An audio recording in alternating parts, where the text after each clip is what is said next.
கர்த்தருக்கு பிரியமானவர்களே, கர்த்தர் எப்படி நம்மளை வழிநடத்துகிறார் என்று இந்த தொடர் போதனையில் நாம் தொடர்ந்து கற்றுக்கொண்டு வருகிறோம். நம்முடைய வாழ்க்கையில அவர் நம்ம எப்படி வழிநடத்துகிறார்?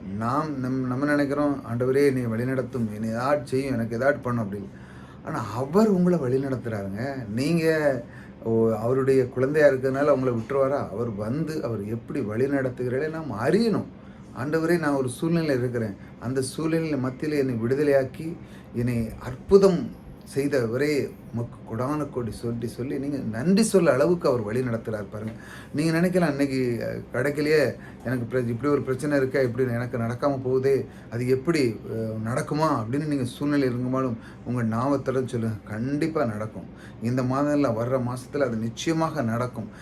முடியாது ஒன்று இருந்துச்சு, அந்த அந்த இடத்துல கை வைத்த அந்த பிசாசை இயேசுவின் நாமத்துல அதை நான் விரட்டுகிறேன். போ, இந்த இதுக்கு மேல் கை வைக்கிறதற்கு உனக்கு அதிகாரம் இல்லை என்று சொல்லி இந்த நாவில நீங்க அதை சொல்லும் பொழுது அந்த காரியம் நிச்சயமாக நடக்கும். விசுவாசிக்கிறவன் ஒரு நாளும் கெட்டு போவதில்லை என்று தேவனே சொல்லியிருக்கிறார்.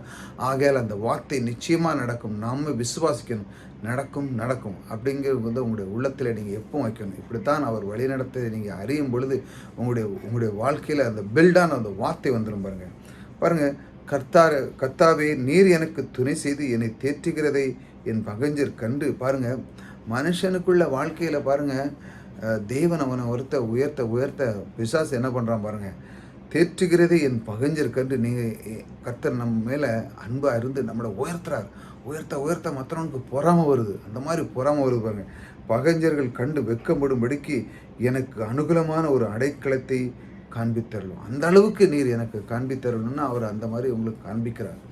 நீங்கள் நினைக்கிறான், ஐயோ என்னை விட எப்பவும் அவன் முன்னேறி போயிட்டே இருக்கானே, என்ன செய்ய ஆண்டவரே அப்படின்னு நீங்கள் யோசிக்கிறேன். ஆனால் உங்களுக்குள்ள சில விஷயமான எண்ணங்கள் தவறாக இருக்கலாம். ஆக நீங்கள் நாவை சரியாக பயன்படுத்த வேண்டும். எப்படின்னா, ஒருத்தன் முன்னேறி போகிறான்னு வச்சாங்களாம், உங்களை விட முன்னேறி போனால் அவன் மேலே நீங்கள் பொறாமப்படக்கூடாது.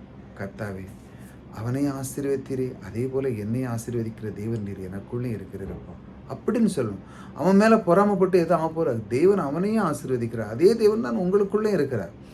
அதாவது தேவன் அதை பார்க்குறாரு. ஒருவன் முன்னேறதை பார்க்கும்போது உன்னுடைய உள்ளம் எப்படி இருக்கிறது. நீங்கள் அவனுக்கு முதல்ல ஒருத்தன் முன்னேறி போகிறான்னா, ஒரு கார் வாங்குறான்னா, ஒரு பொருளோ, ஒரு காரோ, ஒரு வீடோ, ஏதோ ஒரு பொருள் வாங்குறான்னா நீங்கள் அவங்கள அப்ரிஷியேட் பண்ணணும். அதாவது அவங்களுக்கு பாராட்ட கொடுக்கணும். பாராட்ட கொடுக்கும்போது தேவன் பார்க்குறாரு, ஆகா இவனுக்கு இந்த பொருள் கொடுத்தோன்னு இவன் நன்றி சொல்கிறான், பார்ப்போம் இவனுக்கும் கொடுக்கணும் அப்படின்னு சொல்லி பொறாமப்பட்டு அப்படிங்கும்போது இவனுக்கு இது மேலே பொறாமை இருக்கும் பொழுது அப்போ இது கொடுத்தா அவனுக்கு ஒன்றும் இவனுக்கு ஒரு பிரோஜனம் இல்லைன்னு சொல்லி அதை வந்து அந்த பிரபஞ்சன் இந்த உலகத்தில் இந்த பிரபஞ்சங்கிறது அது அந்த தேவனுக்கு நமக்குள்ள ஒரு உறவை தடை பண்ணும். ஏன்னா நீங்கள் உங்கள் உள்ளம் எப்படி செய்கிறது, இந்த உள்ளத்தில் என்ன இருக்கோ அதுதான் வெளிப்பட போகிறது. உங்கள் உள்ளத்தில் என்ன இருக்குது, பொறாமை இருக்குது. ஆகையால் அது வெளிப்படாது. ஆகையால் நம்முடைய உள்ளத்தை தேவன் பார்க்குறாரு. அப்படி இருக்கும் பொழுது தான் நம்முடைய வாழ்க்கையில் பாருங்கள், கர்த்தாவே நீர் எனக்கு துணை செய்து என்னை தேற்றுகிறது என் பகைஞர் கண்டு. என்னை உயர்த்தும் பொழுது என் பகைஞர் பார்க்க அளவுக்கு என்னை உயர்த்தணும். அதுக்கு நம்ம என்ன செய்யணும், அதுக்கு முதல்ல இந்த மாதிரி காரியத்தை அவர் கற்றுக் கொடுக்குறாரு. எப்படி கற்றுக் கொடுக்குறாரு பார்த்தீங்களா? நீங்கள் முதல்ல மற்றவர்கள் உயரும் பொழுது இதை நீங்கள் அன்பு செலுத்தணும். அவங்க மேலே வந்து பொறாமப்படக்கூடாது. அதைத்தான் தேவன் அதை மறைமுகமாக சொல்லி கொடுக்குறாரு. தேற்றுகிறது என் பகைஞர் கண்டு வெட்கப்படாதபடிக்கு எனக்கு அனுகூலமான ஒரு அடையாளத்தை காண்பித்தருளும். வெட்கப்படுற அளவுக்கு, அதாவது ஆம் அதே நீங்கள் ஒருத்தன் உயர்றான், அதே மாதிரி நீங்களும் உயர்றீங்க அப்படின்னா அவன் பார்க்குறான், ஐயோ இவன் பின்னாடி கிடந்தான், என்னை விட எப்படி முன்னேறிட்டு வந்துட்டான், அப்போ இவன் ஏதோ கற்றுருக்கான் அப்படின்னு அவனுக்கு புரியுது. அந்த அளவுக்கு நம்ம மேலே பொறாமையாக இருந்தவன் எப்படி முன்னேற முடியும்? பொறாமை இருந்தால் முன்னேறவே முடியாது. பொறாமை இல்லாமல் கர்த்தர் மேல் நீங்கள் நம்பிக்கை, கர்த்தாவே அவனையும் ஆசீர்வதித்த தேவன் நீர் என்னையும் ஆசீர்வதிக்கும், நான் அதற்கு பாக்கியவானாக இருக்கிறேன். ஆகையால் அந்த ஆசீர்வாதத்தை மலையை பொழியதற்கும் நான் ஒரு பாத்திரம், நீரும் எனக்குள்ளே இருக்கிறேன்னு சொல்லி அந்த அளவுக்கு நீங்கள் உங்களுடைய உள்ளத்தை, உங்களுடைய வார்த்தை, உங்களுடைய மனதை நீங்கள் எப்படி கையாளுகிறீர்களோ அப்படிதான் உங்களுடைய ஆசீர்வாதம் வருகிறது. அப்பொழுதுதான் மற்றவர்கள் உங்கள் மேல் பொறாமை பெற்றவர்கள் எப்படி இருப்பாங்க, வெட்கப்படும்படிக்கு எனக்கு அனுகூலமான ஒரு அடையாளத்தை காண்பித்தரலாம் என்று அவன் சொல்கிறான்.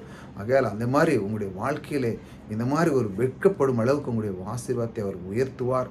ஏனென்றால் இந்த மாதிரி காரியத்தை நீங்கள் கற்றுக்கொள்ளும் பொழுது தேவன் உங்களுக்குள்ளே இருந்து அவர் அசைவாடுகிறார். இப்படித்தான் அவர் உங்களை வழி நடத்துகிறார். நீங்கள் எதை பற்றியும் சோர்ந்து போகாதுங்க. உங்களுக்கு அவர் தேற்றுகிறார். எப்படி? அவர் உங்களுக்கு கூட இருந்து உங்களை உயர்த்துகிறார், உங்களை மேலாக்குகிறார். உங்களுடைய எல்லா விதத்திலும் ஒரு வீடு இருந்தால் 2 வீடு தருகிறார், 2 கடை இருந்ததுன்னா 3 கடை தர்றார். இப்படி உங்களுக்கு கொஞ்சம் நஞ்சம் இல்லை, அவர் பல மடங்கு கொடுக்கிறவர் அவர்கிட்ட இருக்கு. 2 இந்த அண்ட சராசரியை படைத்த தேவன் உங்களுக்குள்ளே இருக்கிறார். நீங்கள் யார் பற்றியும் பொறாமைப்படக்கூடாது.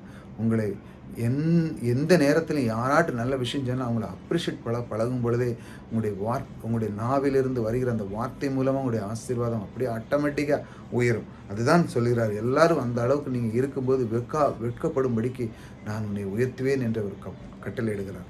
இப்படித்தான் அவர் உங்களை ஒவ்வொரு நாளும் வழி நடத்துகிறார். இந்த வார்த்தைகளை கேட்கும் பொழுது, ஆஹா, நான் இவ்வளோ நாளும் இப்படி தப்பாக இருந்துட்டேன் ஆண்டவரே, இனிமேல் இந்த மாதிரி மற்றவர்கள் இப்படி மாதிரி முன்னேறி போகும்போது நான் அவர்களுக்கு அப்ரிஷியேட் பண்ணாமல் நான் பொறாமைப்பட்டேன். அதனால தான் எனக்கு இந்த ஆசீர்வாதம் வரலையா, இனிமேல் அதை காரியம் நான் செய்ய மாட்டேன்.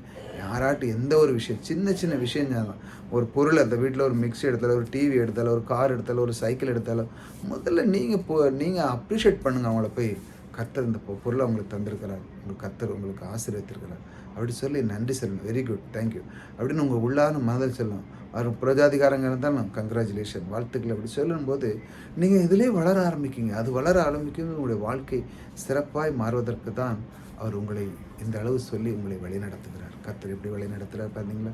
இதை ஒவ்வொரு நாளும் கற்றுக்கொள்ளணும். சில நிமிடங்கள் கேளுங்க, வாழ்க்கையில் நீங்கள் உயர்ந்த ஸ்தானத்தில் அடைவீர்கள். கர்த்தர் உங்களோடு கூட இருக்கிறார். கர்த்தர் உங்களை ஆசீர்வதித்திருக்கிறார்.